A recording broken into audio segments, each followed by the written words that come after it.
Bien, saludo, ¿qué tal? ¿Cómo están ustedes, amigos? Personas hoy que están en mi página, están en mi canal, en YouTube.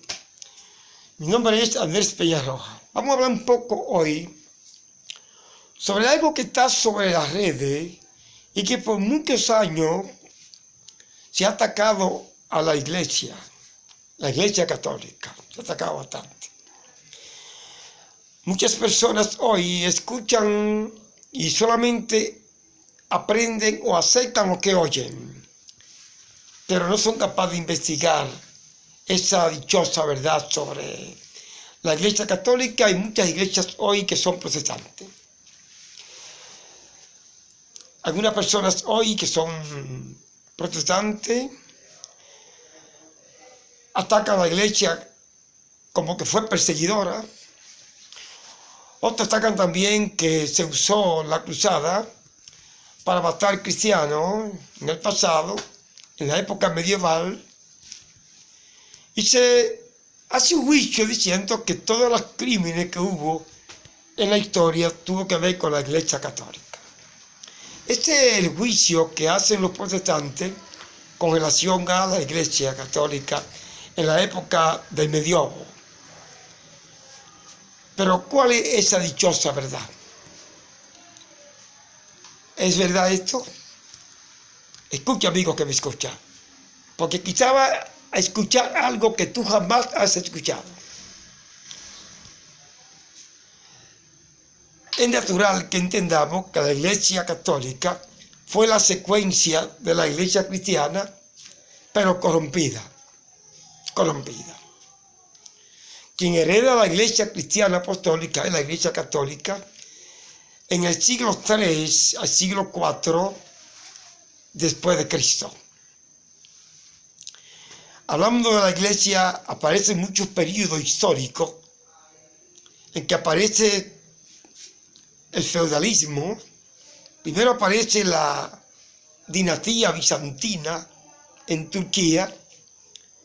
Luego entonces da paso al feudalismo en el siglo VII hasta el siglo XIV.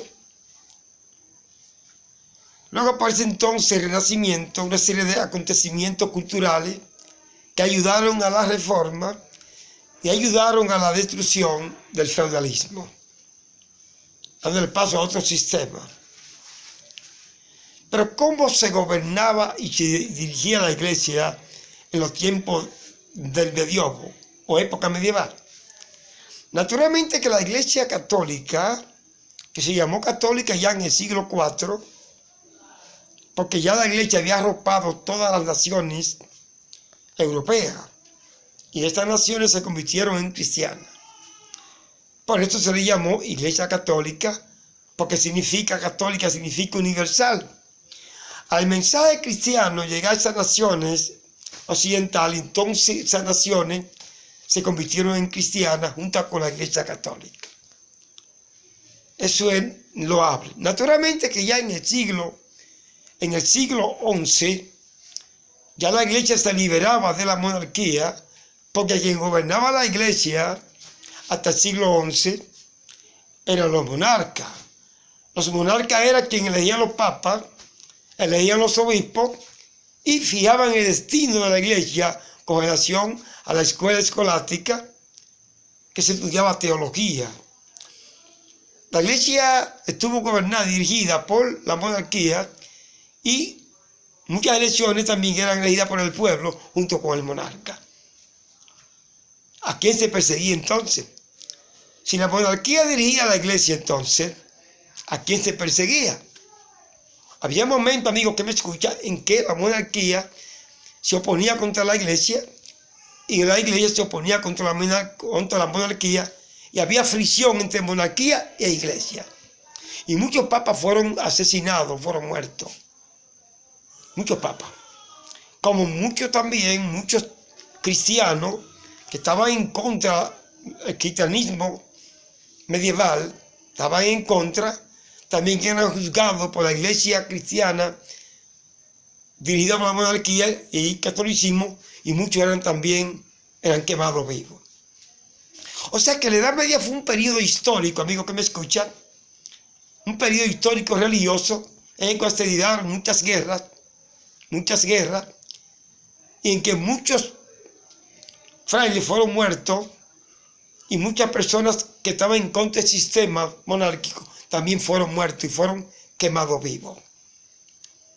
Pero ¿a quién acusamos? A la Iglesia Católica.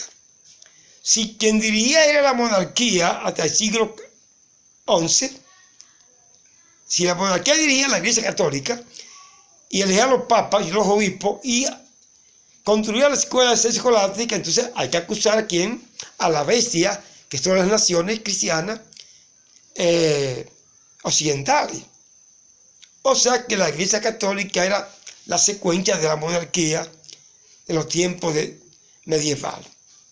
La Iglesia Católica desde el siglo IV siempre estuvo gobernada por la monarquía, porque ellos elegían y dirigían. Pero cuando comenzó esta elección de monarca a dirigir la Iglesia, comenzó en el siglo III con Constantino. Constantino es quien une y unifica la Iglesia al Estado. Luego después, en el siglo IV, quien la legaliza es Teodosio. Termina de legalizar después del siglo V, y la Iglesia termina entonces siendo unida al Estado. Cuando la Iglesia se unía al Estado, entonces se corrompía. Ya en el siglo VI y VII, la Iglesia se apartó de Constantinopla, entonces buscó los caminos a la tribu germánica que estaba en Alemania. En Alemania la Iglesia se fundamentó como una de las iglesias más fuertes, en que muchas naciones y muchas tribus se convirtieron al cristianismo. En Italia había un pequeño monasterio, muy pequeño, pero el fuerte estaba ¿dónde? Estaba en Alemania, que antes estaba ¿dónde? Estaba en Turquía. La Iglesia se libera porque se levanta un movimiento en Turquía ligado con el pensamiento de Grecia o Macedonia. Entonces, entre el pensamiento de macedónico y cristianismo mezclado, surgió entonces la Iglesia ortodoxa, que se opuso a la Iglesia Católica. Entonces hubo división en que la Iglesia Católica o la secuencia del cristianismo se fue entonces a Occidente y comenzaron a educar y formar a las naciones occidentales, en el cual todas se convirtieron al cristianismo. Habiendo iglesias, la iglesia de Turquía o iglesia ortodoxa y la iglesia católica, que estaba ¿dónde? Que estaba en Occidente. Tenía como base, hubieron muchas sedes. La sede primero fue ¿dónde? En Roma, después fue en Turquía, luego fue en Alemania, entonces esa sede se trasladó a Francia. Mira cuántas posiciones históricas aparece la sede católica en diferentes países. Ya en el siglo XI la iglesia decide entonces llevar la base central entonces a Roma. Ya en el siglo XI la iglesia se libera de la monarquía, entonces para entonces ¿dónde? Para en Roma de nuevo otra vez. Que en Roma entonces ya en el siglo XV al siglo XVII se construyeron la Basílica de San Pedro. Ya en el siglo XI la iglesia no se dirigía por monarquía, sino que creó su propio cardenales, en el cual los cardenales eran que dirigían aquí a los papas. El clero ya era quien dirigía a los papas y la iglesia. Mire qué historia más bonita esta. Lo que representa es que dentro de la época medieval existió lo que se llama el Renacimiento y la Cruzada. ¿Por qué fueron construidas la Cruzada? Fueron movimientos militares formados por las naciones europeas para proteger el cristianismo en Europa y proteger también Jerusalén, que era gobernado por los turcos, que luego fue gobernado por los aracenos o árabes, que muchos cristianos iban allá a Jerusalén y eran atrapados y lo mataban. O sea, la cruzada fue con el fin de proteger, ¿qué cosa? Ese lugar tan hermoso donde estaban todas las historias del cristianismo, Cristo Jesús, los apóstoles y cuántas iglesias. Amigos, Dios te bendiga en este momento y entraremos entonces a explicar lo que fueron las cruzadas, el valor de la cruzada, porque había inquisiciones y quién fue culpable a todo eso. Entraremos a eso, esta es la primera parte, entraremos a la segunda, amigo que me escucha. Dios te bendiga, nos vemos.